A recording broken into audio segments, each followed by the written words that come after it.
Hello, I'm now going to record Daf Mem Beis Amud Aleph. We're starting from the top.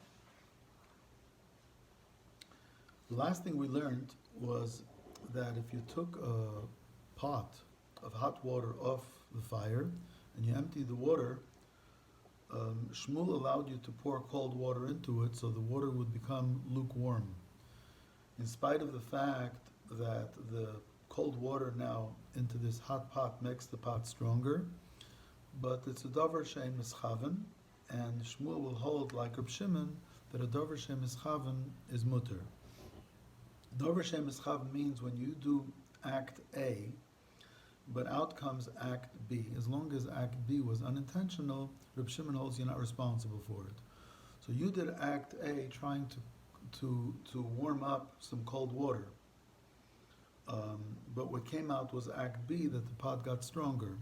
As long as it's not psik reisha, as long as Act B is not inevitable, it's mutter. So the Gemara asks, L'meimra, do you mean to say the Shmuel Reb Shimon Svirle, that Shmuel holds like Reb Shimon? V'amar Shmuel said, Mechaben gacheles shel mateches v'rshus harabim b'shvil shaloi yizoyku barabim. You're allowed to extinguish a hot piece of metal in the street, so people shouldn't get harmed by it. Because extinguishing metal is not mechabe. Mechabe is only something that makes coals, and extinguishing metal doesn't make a coal. So there's no iser da'iraisa, it's only an iser da'rabonan, and therefore you're allowed to do it in order to protect the public. Avaloi gacheles shel eitz, but you can't extinguish a wooden log because that'll make a coal, because that's an iser da'iraisa. And you can't do an Isser Deraisa. But Visal Kedatach Savala Reb Shimon Afila Shalaitz Nami. If Shmuel holds like Reb Shimon, he should have allowed even extinguishing a wooden log as well. Now, actually, this is a different story. As I explained, Davar She'ein Mischaven means if you do Act A and out comes Act B, and you weren't Mechaven for Act B. There's another issue called Malacha She'ein Tzricha L'Gufa. If you do an act, but I don't really need it. I don't really need the malacha at all. I'd rather not have had it. I'll give you an example. Let's say if there's a corpse in a house and you carry the corpse out. So that's haitzah m'rishus hayachal l'rishus harabim. But it's not that you need the corpse in the rishus harabim. You just don't want it in the house. So according to Reb Shimon, malach she'ein tzricha l'gufa is pater aval aser, and according to Reb Yehuda, malach she'ein tzricha l'gufa is chayiv. Here too, this wooden log, extinguishing it is a malach she'ein tzricha l'gufa. I don't need to extinguish logs. I have nothing from the extinguishing. I'm just trying to save people.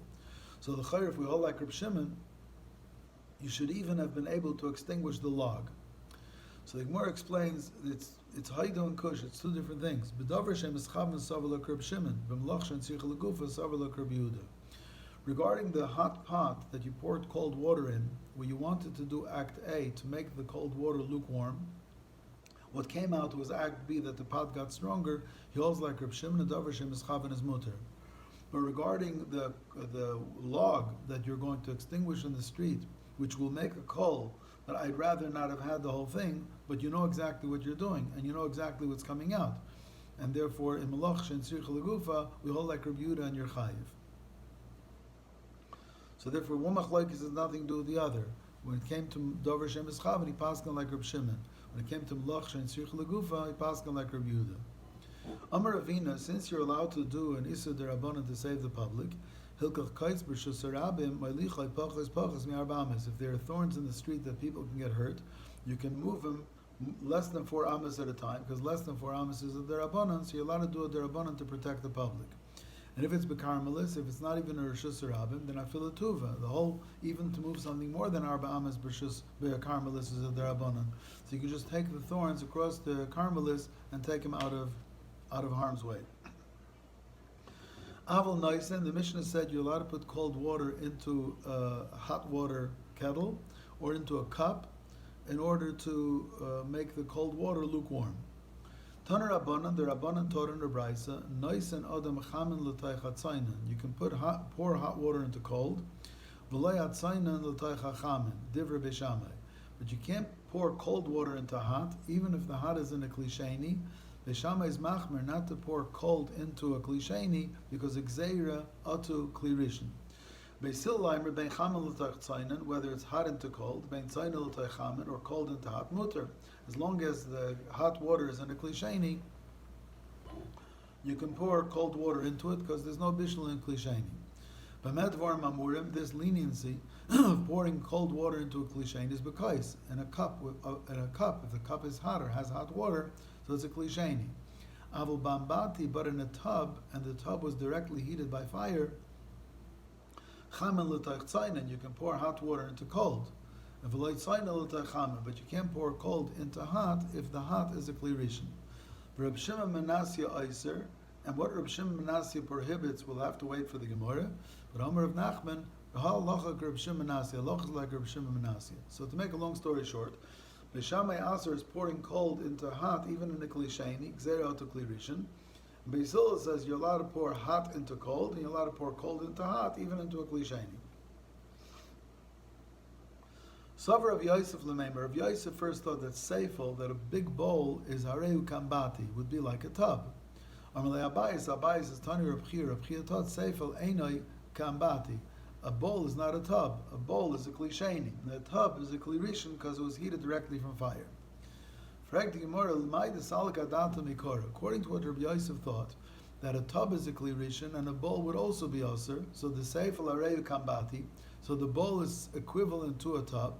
And V'omer of Nachman alocha Reb Shimon Menasya, and Reb Nachman said alocha is like Reb Shimon Menasya, which I think meant that you can't even pour hot water into cold. Is ela b'Shabbos rechitza v'chamen leka. How do you bathe on Shabbos? Let me explain the Gemara's kasha. The Gemara that we had learned previously said that if you had hot water that had been boiled from Erev Shabbos, you're allowed to wash your face, hands, and feet. But usually the water is too hot, so you have to dilute it. How are you going to dilute the hot water so you can bathe your face, hands, and feet with it on Shabbos? To pour the hot into cold, so Reb Shimon Menasya prohibited. To pour the cold into hot, how are you going to pour it the cold into hot? To pour it into a hot tub is a kli rishon. The bowl, according to Rabbi Yosef's Havamina, is also like a kli rishon. In a cup, you can't pour cold into hot into a cup in order to bathe. The Gemara says you're making a mistake. Misav is Reb Shimon HaSeifa Koi. Do you think that Reb Shimon prohibited to pour hot water into a cold tub? No. Nobody prohibited pouring hot water into cold water. Reb Shimon was going on the first part of the Brisa. Beis Hillel allows whether to pour hot into cold or cold into hot, because Beis Hillel holds you can pour cold into a hot kli sheni. Reb Shimon Menasya Eiser tzayin l'techamen. Reb Shimon Menasya says you can't pour cold water into a hot kli sheni. But the Gemara asks, but who held that you can't pour cold water into a hot kli sheni? Leim Reb Shimon Menasya Damar Ki Beishamai. That's what Beishamai said. Beishamai was the one who said you can't pour cold water into a hot kli sheni, gzeira to kli rishon. So Reb Shimon Menasya lined himself up with Beishamai. Hachi Kamer. Reb Shimon Menasya meant to say Shalenechleku Beishamai Beisil B'davar Zeh. There's no dispute. And Reb Shimon Menasya holds that not only Beishamai but even Beis Hillel is machmir not to pour cold water into a hot kli sheni. Amar of Huna Braid of Yeshua Chazina le Rava. He said, I saw Rava de lekapet amana. He would pour cold water into hot water in the kli sheni. And Rava got it miditani Reb Chia because there was a brisa that Reb Chia taught. You're allowed to put a container of water into a bowl of water, which means you can take a container of cold water, put it into a bowl of hot water, if the hot water is a kli sheni. So you see that you're allowed to put cold water into a kli sheni.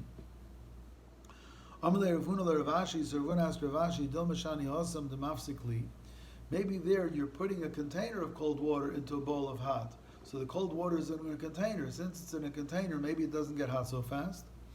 Amar Lei, so Rav Ashi told him, the text in Reb Chia's Brisa is different. It's not Noisen Adam Kitain. It's Ma'ara Adam Kitain, to pour.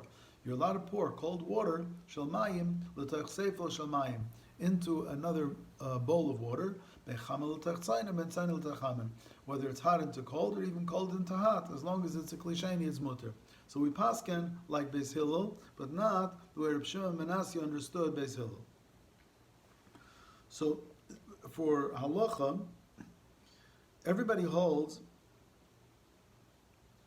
that you're not allowed to pour cold water into a kli rishon. Even if the kli rishon is off the fire, you can't pour cold water into a kli rishon as long as it's yatsa letters boy. To pour hot water into cold water, so l'chayra Beis Hillel is mater, to pour hot into cold. You're also allowed to pour hot water into a kais of cold water, certainly. To pour cold water into a kli sheni, so according to Beis Hillel, we're mater, to pour cold water into a kli sheni, even though it's yatsa letters boy. Look at Mishnah, ha'ilfis v'akdeira she'aviran mirutachin.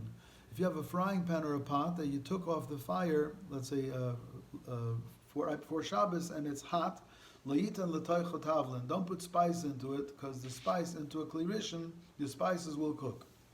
Aval noisen hu l'taycha karu l'taycha tamchui. But you can put spices into a bowl or into a tureen, which is a kli sheni. So the spices are not going to be cooked in a kli sheni. Reb Yudah says l'kaylu noisen. You're allowed to put in spices. Chutz midavar sheyesh b'chaimitz v'tzir. Unless the pot you're putting the spices into has either vinegar or fish brine, and we're not sure what Reb Yudah means. Certainly, when you have vinegar or fish brine, it's more chamur. It'll make it easier for the spices to get cooked. So the Gemara immediately jumps and says, "Iboilu." The Gemara says, "We wanted to know." Reb Yudah Reishakoi was Reb Yudah referring to the first part of the Mishnah, because we had two parts of the Mishnah. The first part is a frying pan or a pot, which is a kli rishon. And then we talked about a bowl or a tureen, which is a kli sheni. Was Reb Yudah referring to the first part of the Mishnah Lakula, whereas the Mishnah said you can't put spices into a kli rishon. Reb Yudah says you can't put spices into kli rishon only if the kli rishon also has vinegar or fish brine in it. Or maybe he was going on the seifa l'chumra. The Mishnah said that you're allowed to put spices into a kli sheni. He said, well, not if the kli sheni had fish brine or vinegar in it. Tashem, Al Gemara says, I'll prove to you that Reb Yudah was lenient. The Tanya, we learned in a brayso, Reb Yudah says, l'chol ha'il pasin, in all the frying pans, who noisen, you can put spices in. L'chol ha'kederis reis chaysu noisen, you can put spices into pots that are off the fire, meaning you're allowed to put spice into a kli rishon. Chutz midavar sheyesh b'ay chaimitz v'tzir. Unless there's vinegar or brine in the kli rishon, then you're not allowed to. So Reb Yudah is being lenient, even to put spices into a kli rishon, unless there's chaimitz and tzir in it. Sover of Yosef Lemeimer, of Yosef was thinking that melach hareu ketavlin, that salt perhaps is like spices, the b'kli rishon bashla, on a frying pan or a pot, it would be bishul b'kli rishon, a b'kli sheni loy bashla, but in a bowl or a tureen, it's not mevashal. Amalei Abaye said, Tani Rav Chia melech ene ketavlin, the b'kli sheni nami bashla. So Abaye quoted one version of a brayso of Rav Chia, that salt is more strict. We have to be stricter with salt than with spices. That salt can even be in nisbashal in a kli sheni. Applicable to Rav Nachman, but this is an exact opposite of what Rav Nachman said. Rav Nachman tzricha milcha bishula kebisra detura. He says that in order for salt to cook, it needs to be cooked like flesh of an ox. And flesh of an ox can't even be cooked in a kli rishon that's off the fire. It has to be on the fire. So whereas Abaye said that salt will even cook in a kli sheni, Rav Nachman said salt won't even cook in a kli rishon if the kli rishon is off the fire. And V'ikad the Amri, and some say that Sover of Yosef Lemeimar, that Rabbi Yosef first thought that melech hareu ketavlin, that salt is like spices, the b'kli rishon bashla, b'kli sheni loy bashla, that in a kli rishon it's cooked and in a kli sheni it's not.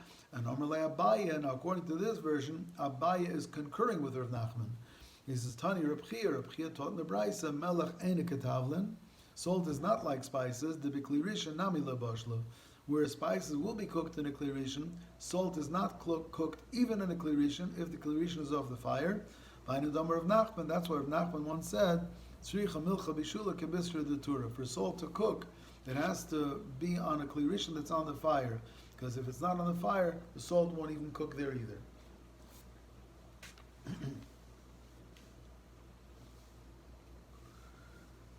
Now there are many shittas about kli rishon and kli sheni, just a few of them. Taisa says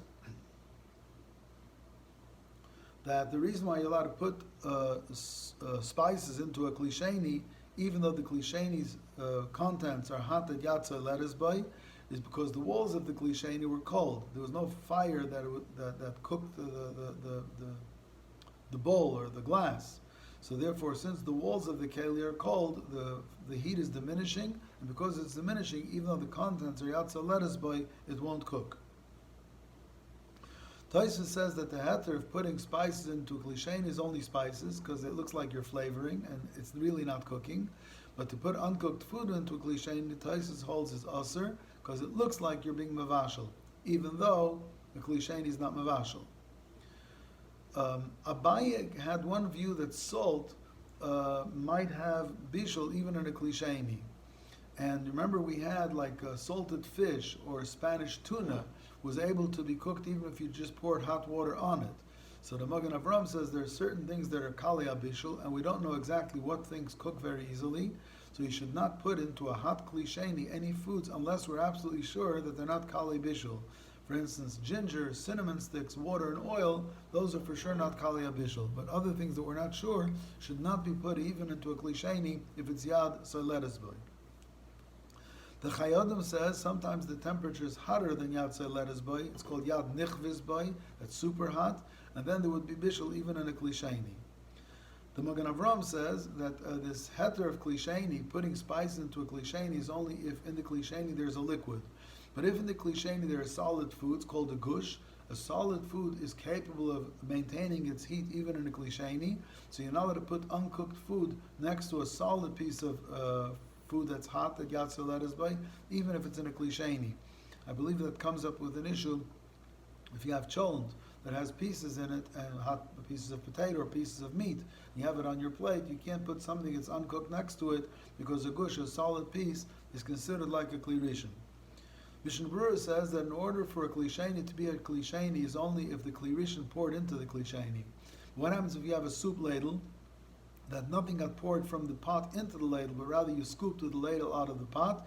The ladle is not considered a kli sheni. And Mishnah Berurah further says that if you leave the soup ladle sitting in the pot, which is a kli rishon, the ladle itself becomes a kli rishon, and you can't pour from it onto something which could still have a bishul. But certain things are already cooked, so there's no bishul achar bishul. But certain things that are uncooked would be prohibited to pour from a ladle upon them. We'll start a little bit, and we'll break the shir into two parts. On Shabbos, you're not allowed to put a utensil under a lamp to catch dripping oil from the lamp.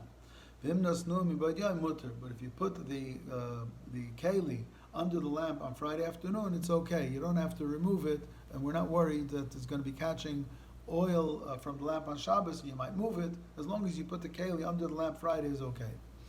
But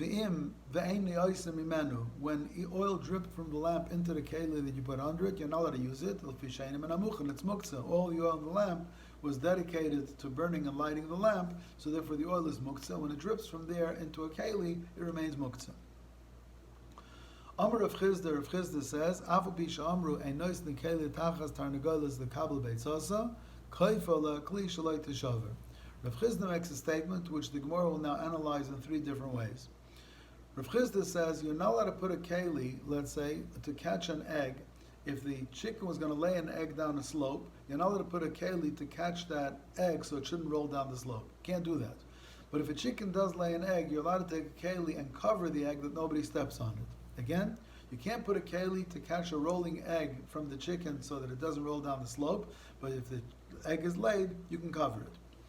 Amar Rabba, so Rabba explains, my Tahamad Rav Chizda, why does Rav Chizda make this differentiation?